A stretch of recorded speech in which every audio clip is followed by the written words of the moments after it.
Olá, turma de imersão bíblica.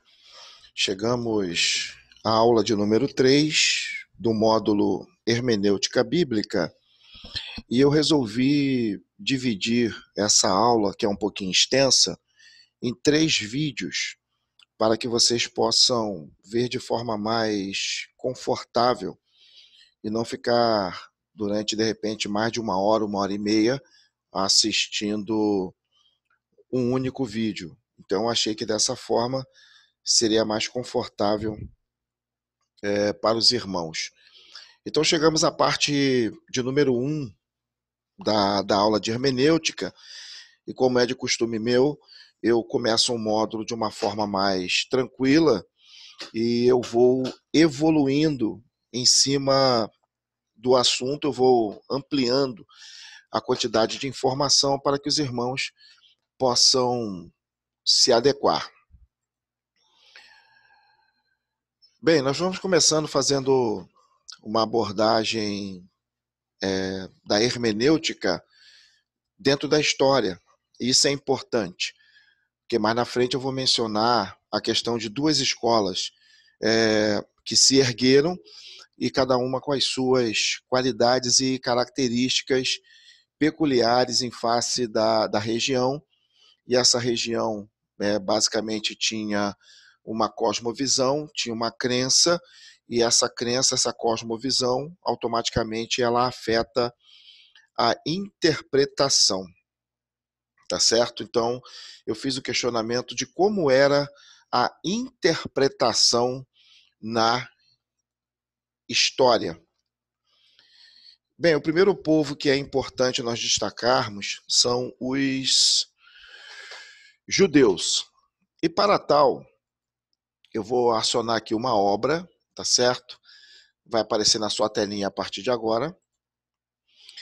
Então, eu estou me baseando na obra Princípios de Interpretação Bíblica. Tem uma observação embaixo para orientação no estudo das Escrituras e para uso em seminários e institutos bíblicos, de um autor, acredito, bem conhecido, se não for de todos, mas da maioria, chamado Louis Berkhof. E aqui eu vou aumentar a página e vou avançar aqui. História dos princípios hermenêuticos entre os judeus.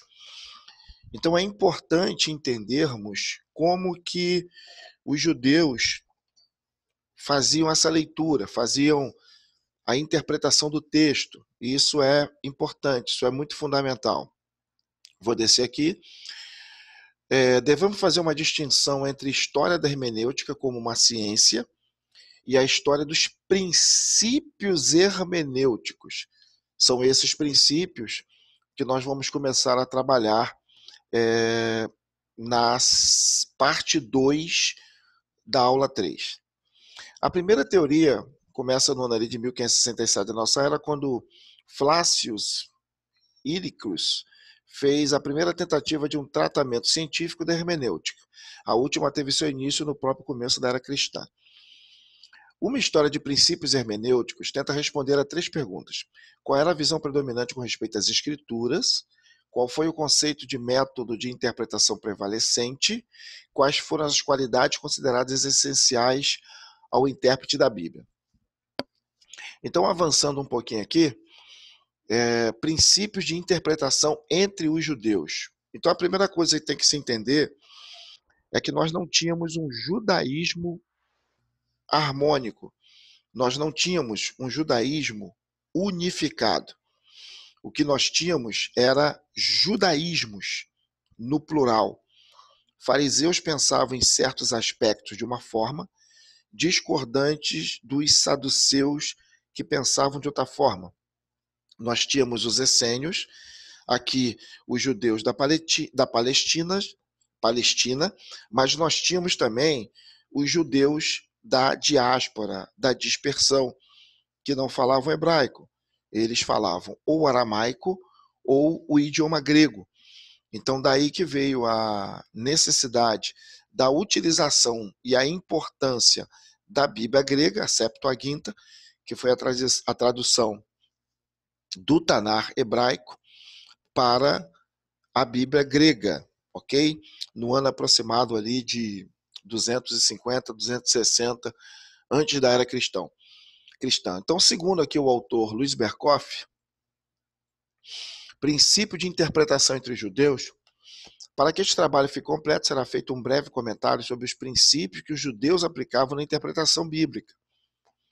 As seguintes classes de judeus se distinguiam. Então, nós temos os judeus da Palestina. Estes tinham um profundo respeito pela Bíblia como a palavra infalível de Deus. Consideravam até mesmo as letras como sagradas. E seus copistas tinham o hábito de contá-las, com receio de que alguma delas se perdesse na transcrição. Ao mesmo tempo, estimavam muito a lei, mais a lei do que os profetas e os escritos. Consequentemente, a interpretação da lei era o grande objetivo deles. Faziam uma distinção cuidadosa entre o mero sentido literal da Bíblia, tecnicamente chamado de Peshá, Pesat, e a sua exposição exegética, que é o Midrash. Ao se investigar o motivo e o caráter do Midrash, deve-se examinar e elucidar, por intermédio de todos os meios exegéticos disponíveis, todos os possíveis significados e aplicações escondidos na Escritura. Num sentido amplo, a literatura Midrash pode ser dividida em duas categorias: interpretação de caráter legal, interpretação de uma tendência mais edificante e livre, que cobre todas as partes não legalistas da escritura, Haggadah. Esta última é mais homilética e ilustrativa do que exegética. Uma das grandes fraquezas da interpretação dos escribas se deve ao fato de ela exaltar a lei oral, a qual, em última análise, é idêntica às inferências dos rabinos, como um suporte necessário da lei escrita e que, no final, era usada como meio para pôr a lei escrita do lado. Isso deu origem a todos os tipos de interpretação arbitrária. Observe o veredito de Cristo Jesus em Marcos 7,13. Hillel foi um dos maiores intérpretes dos judeus. Ele nos deixou 7 regras de interpretação pelas quais, pelo menos aparentemente, a tradição oral poderia ser deduzida a partir dos dados da lei escrita. Essas regras, na sua forma mais abreviada, são as seguintes: leve e pesado, isto é, a minore ad majus, e vice-versa. Equivalência, dedução do especial para o geral, inferência a partir de várias passagens, inferência do geral para o especial, analogia a partir de outra passagem, inferência a partir do contexto. Nós temos depois os judeus alexandrinos. Sua interpretação era determinada mais ou menos pela filosofia de Alexandria. Adotava o princípio fundamental de Platão de que não se deveria acreditar em nada que fosse indigno de Deus. E sempre que encontravam coisas no Antigo Testamento que não estavam de acordo com sua filosofia e que ofendiam o seu senso de adequação, se valiam das interpretações alegóricas. Filo de Alexandria foi o grande mestre entre os judeus desse método de interpretação. Ele não rejeitou completamente o sentido literal da escritura, mas o considerou como uma concessão aos fracos. Para ele, no caso Filo, o sentido literal era meramente um símbolo de coisas muito mais profundas. O significado escondido das escrituras era o que tinha grande importância. Ele também nos deixou alguns princípios de interpretação. Negativamente, ele diz que o sentido literal deve ser excluído quando qualquer coisa dita for indigna de Deus. E aí, no caso, é o mesmo princípio aqui dos judeus da Palestina. Quando então uma contradição está envolvida e quando a própria escritura alegoriza positivamente O texto deve ser alegorizado quando as expressões forem dúbias, quando palavras supérfluas forem usadas, quando houver uma repetição de fatos já conhecidos, quando uma expressão for variada, quando houver o emprego de sinônimos, quando um jogo de palavras for possível em qualquer uma de suas variedades. Deixa eu avançando aqui. Temos uma terceira classe de judeus, chamado os caraítas, uma seita que foi denominada por Farrar, que é uma das referências bibliográficas utilizada nessa obra, como os protestantes do judaísmo. Foi fundada por Anã ben Davi por volta do ano 800, já da era cristã, depois de Cristo, tendo em vista suas características fundamentais. Podem ser considerados como descendentes espirituais dos saduceus. Representa um protesto contra o rabinismo, que foi parcialmente influenciado pelo maometismo. A forma hebraica da palavra caraítas é benemicra, filhos da leitura. Eram assim chamados porque seu princípio fundamental era considerar a escritura como uma autoridade única em matéria de fé. Isso significava, de um lado, uma desconsideração da tradição oral e da outra interpretação rabínica, e de outro, um estudo novo e cuidadoso do texto da escritura. A fim de refutá-los, os rabinos empreenderam um estudo semelhante, e o resultado desses conflitos literários foi o texto massorético. A exegese deles, de modo geral, muito mais minuciosa do que a dos judeus, palestinos e alexandrinos. Nós temos aqui também os cabalistas, e aí eu quero trazer uma observação importante e um alerta a vocês que estão assistindo essa aula. Muito cuidado quando for estudar o idioma hebraico. Por quê? Em muitos lugares, a pessoa que está te passando o idioma hebraico, ela está passando também de forma disfarçada uma hermenêutica advinda da Cabala. Então, isso nós temos que ter muito cuidado. Então, por exemplo, nós temos uns falam gematria, outros falam gemátria, de acordo com o qual podiam substituir uma dada palavra bíblica por outra que tivesse o mesmo valor numérico. Então, normalmente, eu até não sei se eu enviei o vídeo para vocês a respeito de um camarada que pegou um determinado texto, e aí em cima desse texto ele pegou uma determinada palavra e aplicou uma série de coisas, dizendo que a palavra, o Aleph, ele era a combinação de 3 outras letras, ele tinha um determinado valor numérico, que era o mesmo valor numérico do nome Deus, e que era a única letra do alfabeto hebraico sem som. Bem, então uma série de infelicidades. Eu acho que o pregador ele não precisa desse tipo de recurso, e automaticamente ele usou uma ferramenta, um recurso, uma hermenêutica de cunho cabalista. Então, você pretende futuramente estudar hebraico, tem que ter cuidado com esse tipo de interpretação. Tá?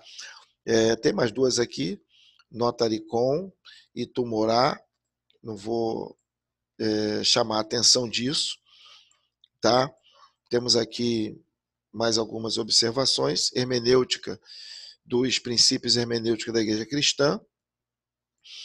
Aqui temos a Escola de Alexandria. E aí eu quero avançar aqui na apresentação agora na sua tela.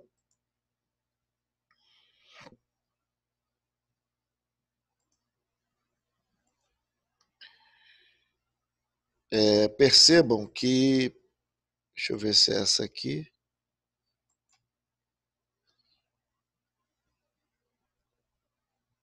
Percebam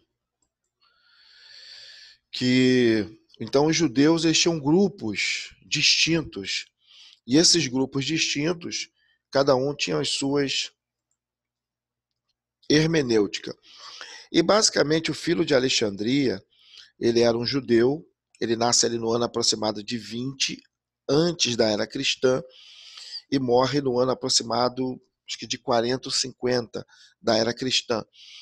Então, Filo foi um judeu que nasceu em Alexandria, por isso é conhecido como Filo de Alexandria, e ele vai ter uma hermenêutica completamente compatível com a cidade de Alexandria, que ficava no Egito, e por conta de todo o processo de helenização, ele entrou na metodologia alegórica.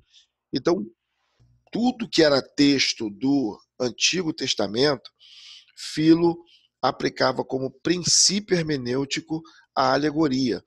Então, automaticamente, como já foi lido, tudo aquilo no texto literal que entrava em choque ou não cabia dentro da percepção deles de Deus, automaticamente eles saltavam a etapa, desconsideravam o aspecto literal para aplicar o aspecto alegórico. E é evidente que o aspecto alegórico ele foge de todo e qualquer princípio, de todo e qualquer embasamento. Então eu sempre digo que a interpretação alegórica ela seria mais uma viagem sem nenhum tipo de critério que possa abalizar essa interpretação. E aqui chegamos às escolas de interpretação. Então eu vou entrar lá novamente naquela obra do Lois Berkoff, a partir de agora na sua telinha. Então está aqui um breve comentário a respeito da escola de Alexandria, no início do século III depois de Cristo. A interpretação bíblica foi influenciada especialmente pela escola catequética de Alexandria. Essa cidade foi um importante local de aprendizado, onde a religião judaica e a filosofia grega se encontraram, que foi o caso do personagem que foi mencionado, Filo de Alexandria, e exerceram influência uma sobre a outra. A filosofia platônica ainda estava em curso nas formas de neoplatonismo e do gnosticismo. E não é de admirar que a famosa escola catequética dessa cidade caísse sob o encanto da filosofia popular e se acomodasse à sua interpretação da Bíblia. O método natural que ela encontrou para harmonizar religião e filosofia foi a interpretação alegórica, visto que os filósofos pagãos, entre aspas, estoicos, já haviam por um longo tempo aplicado o método na interpretação de Homero e assim mostrado o caminho. E item 2, Filo, que também era um alexandrino, emprestou ao método o peso da sua autoridade, reduziu a um sistema e aplicou-o até mesmo às mais simples narrativas. Os principais representantes dessa escola foram Clemente de Alexandria e seu discípulo Orígenes.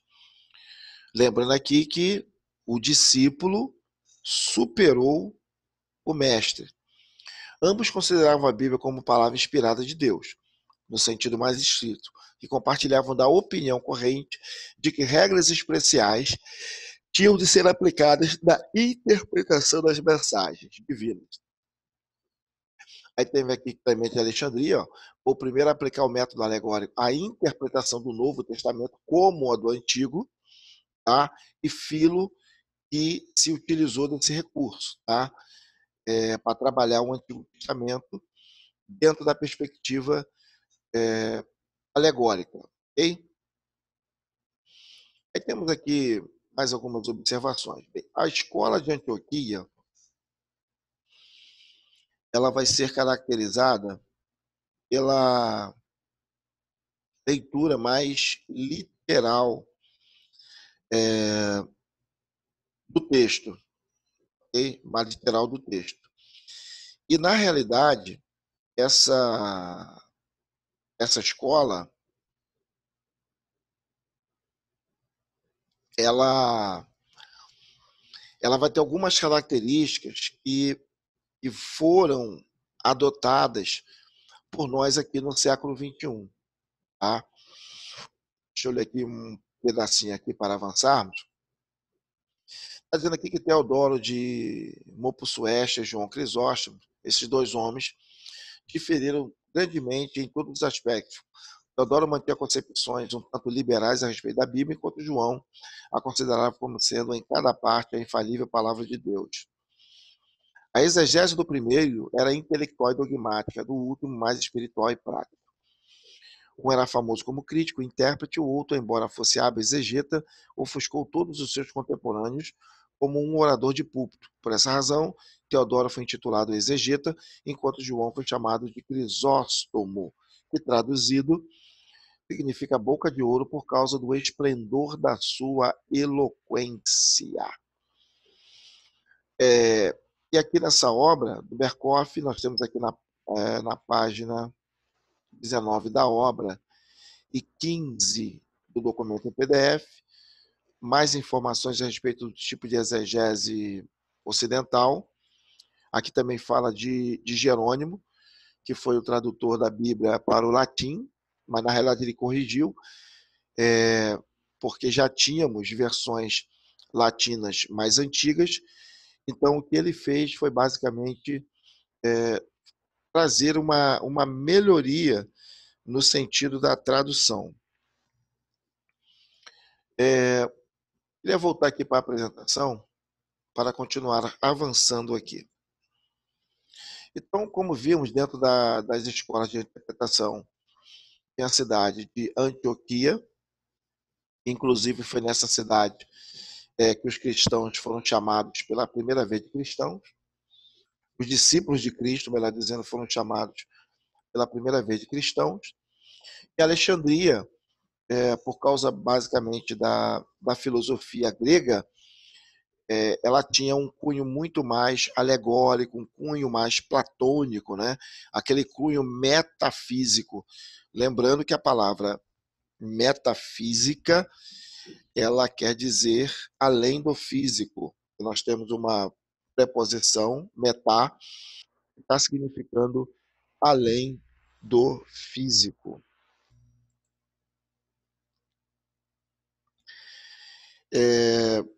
Basicamente, essa aula inicial é para se entender que, dependendo da região aonde se está o intérprete, ele pode e, na maioria das vezes, ele é influenciado pela leitura, ele é influenciado de alguma forma pela interpretação. Okay?